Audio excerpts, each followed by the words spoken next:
Et salut à toi et bienvenue dans Livre et Jeux. Aujourd'hui, je vais te parler d'un bouquin un peu spécial. Pour la simple et bonne raison déjà que je ne l'ai pas en physique, je l'ai récupéré sur liseuse, et oui.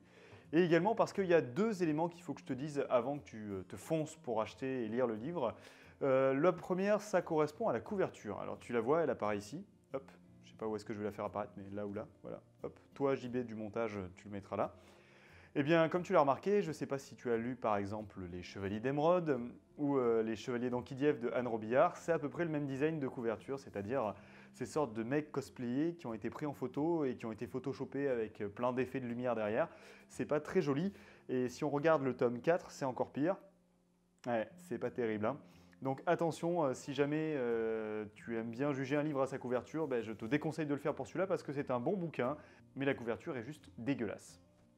Deuxième élément, il faut garder à l'esprit que c'est un bouquin qui est à destination d'un jeune public, c'est-à-dire adolescent, préadolescent, des éléments comme ça, à savoir que John Flanagan avait écrit L'apprenti d'Alaruen afin d'inviter son fils à rentrer dans le plaisir de la lecture. Donc on imagine bien que ce n'est pas non plus des ouvrages aussi sérieux que Le Seigneur des Anneaux, par exemple. Je l'ai lu, j'ai pris vraiment pas mal de plaisir à la lecture, hein. Il faut cependant garder à l'esprit que voilà, la narration est assez simple. Néanmoins, cet ouvrage va nous être particulièrement utile si on veut réussir à créer des jeux de rôle un peu à la Seigneur des Anneaux, et je vais t'expliquer ça tout de suite. Tout d'abord, qu'est-ce que c'est cette histoire-là de l'apprenti d'Alarwen? On va suivre un jeune garçon qui est justement un apprenti du royaume d'Alarwen. Il faut savoir que dans ce royaume-là, il y a eu une grande guerre qui a eu lieu juste avant, et ça a créé pas mal d'orphelins. Et le baron d'Alaruen a décidé d'accueillir ces jeunes orphelins pour réussir à les élever afin qu'ils ne soient pas dans la misère. Car en effet, les personnes qui sont mortes et qui ont laissé ces enfants orphelins se sont battus pour défendre le royaume contre un méchant baron qui a récupéré plein de créatures et qui a essayé d'attaquer le royaume des humains. On va donc suivre l'un de ces jeunes garçons-là qui a des talents particuliers pour se cacher, des talents particuliers pour réussir à aller dans les ombres, escalader. Donc vous l'avez compris, il a des talents particuliers pour devenir rôdeur. Et il est accompagné d'une série de jeunes gens qui ont des talents pour la cuisine, des talents pour devenir chevalier, etc. Et le livre commence à partir du moment où c'est le jour du choix. C'est-à-dire que c'est le jour où ces jeunes orphelins vont pouvoir être choisis par des maîtres qui vont leur apprendre leur métier. Bien entendu, le héros ne va avoir aucun maître qui va l'accepter. Sauf peut-être ce type qui est un peu dans les ombres là, qu'on n'avait pas vu rentrer. Et oui, on parle bien entendu d'un ranger. Vous l'avez compris, l'apprenti d'Alarwen, c'est une saga dans laquelle on va suivre un jeune garçon qui va apprendre à devenir rôdeur sur ces terres sauvages et qui va apprendre donc toutes les différentes techniques pour devenir cette sorte d'espion qui va voyager en terre sauvage. L'intérêt du bouquin ne va pas venir de sa narration, c'est extrêmement classique, même si au niveau de la lecture, j'ai vraiment ressenti un peu cet amour pour la nature, pour le caractère un peu sauvage et le caractère médiéval des histoires que l'on retrouve dans Tolkien et Le Seigneur des Anneaux.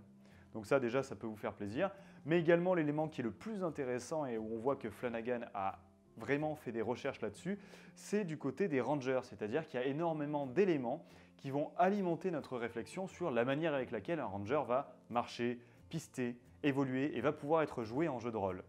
Par exemple, on y apprend que certains chevaux des rangers sont dressés pour répondre à un mot lorsqu'on les monte et pour envoyer valdinguer tous les autres cavaliers, par exemple, qui n'auront pas dit le mot-clé avant de le mettre. C'est pour éviter que le cheval du rôdeur se fasse, par exemple, récupérer par quelqu'un si le rôdeur se fait assommer ou voler. On apprend également que d'un seul claquement de langue, les rôdeurs peuvent apprendre à leur monture à changer de rythme pour vérifier s'ils sont suivis, car d'autres rôdeurs sont en effet capables de pouvoir suivre le même rythme que leurs chevaux et donc paraître quasiment invisibles d'un point de vue auditif. On y apprend également d'autres techniques, comme par exemple étendre son champ de vue pour essayer de voir non pas des éléments précis, mais voir le moindre mouvement et le détecter. Bref, un tas d'éléments qui pourront aider un maître de jeu et un joueur justement à bien incarner soit un PNJ, soit un PJ, qui est un rôdeur ou un ranger. Alors me direz-vous, à quoi ça va nous servir à part au jeu de rôle médiéval fantastique de manière générale?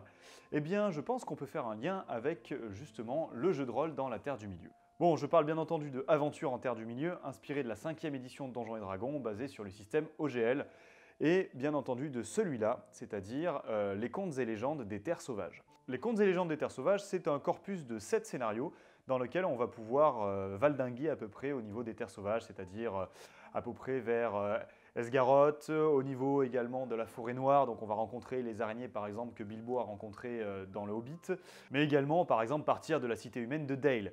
Bref, vous l'avez compris, on ne se base pas sur les endroits qui sont les plus connus de la Terre du Milieu pour ces scénarios-là, et ça va être un sacré avantage. Pour quelle raison? Déjà, ce sont des scénarios qui peuvent être indépendants, et on peut donc les relier avec l'apprenti d'Alarwen pour s'imaginer un groupe de jeunes gens, par exemple les orphelins d'Alarwen, qui commencent à se former pour devenir chevalier par exemple, pour devenir ranger, rôdeur par exemple, etc. Ou magicien, on peut imaginer.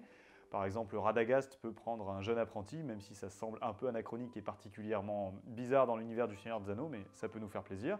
Et on peut imaginer que ce groupe de jeunes gens commence sa formation et commence à faire par exemple les différents scénarios qui sont présents dans ce supplément avec ces 7 scénarios, partant généralement sur des trucs assez simples comme par exemple accompagner à travers la forêt noire un groupe de marchands, etc.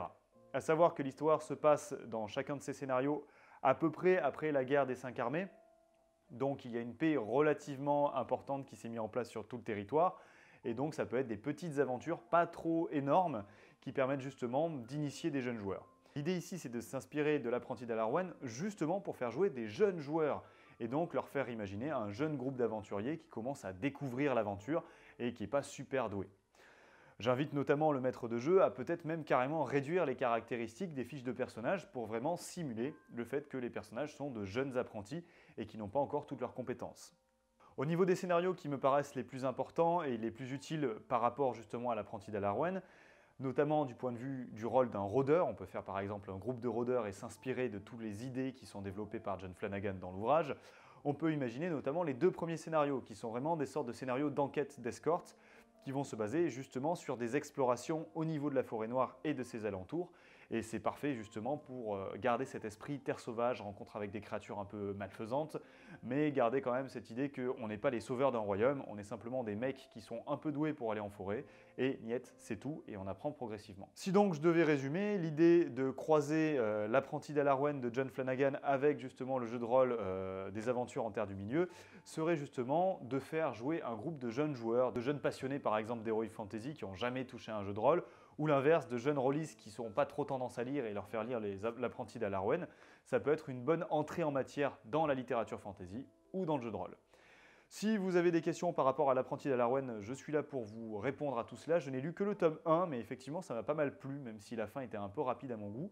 Il faut vraiment garder à l'esprit que ce n'est pas une aventure extraordinaire, hein. C'est-à-dire le premier tome, ce n'est pas un héros, le jeune garçon. Il va simplement s'en sortir parce qu'il est malin et qu'il a quelques rudiments du métier de rôdeur.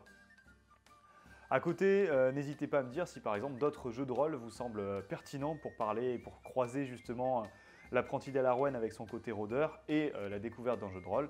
Je me ferai un plaisir de lire vos commentaires et de vous répondre. En attendant, je vous dis à une prochaine dans Livre et Jeu. A très bientôt, ciao ciao.